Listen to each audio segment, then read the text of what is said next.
Mancherial study ఈరోజు హాజీపూర్, మంచిర్యాల, నస్పూర్ 3 మండలాల మధ్యాహ్న భోజన కార్మికుల సమావేశం ఏర్పాటు చేసుకోవడం జరిగింది.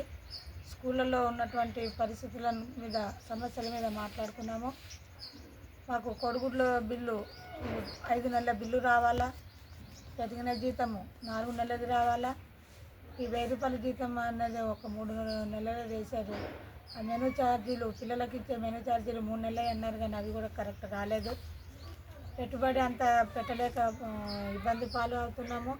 పిల్లల మెనూ ఛార్జీలు ఒక పిల్లవాడికి 10 రూపాయలు, ప్రైమరీ వాళ్ళకు, హై స్కూల్ వాళ్ళకు 15 రూపాయలు ఇవ్వాలని చెప్పేసి మేము డిమాండ్ చేస్తున్నాము.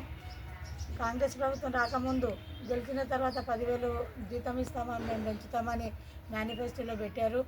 అయినా కానీ అది ఇంతవరకు అమలు కాలేదు.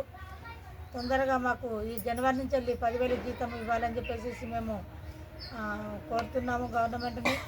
అయితే మాకు కోడిగుడ్లు గవర్నమెంట్ పంపించాలి. సంవత్సరానికి 2 జతల కాటన్ దుస్తులు ఇవ్వాలి. సబ్సిడీ పైన గ్యాస్ సిలిండర్లు ఇవ్వాలా. ఈఎస్ఐ, పిఎఫ్ సౌకర్యం కల్పించాలా. మాకున్నటువంటి సమస్యలన్నీ ఈ జనవరిలో పరిష్కరించకపోతే మేము ఫిబ్రవరి నుండి సమ్మె బాట పడతామని గవర్నమెంట్ని హెచ్చరిస్తున్నాము. ఓకేనా?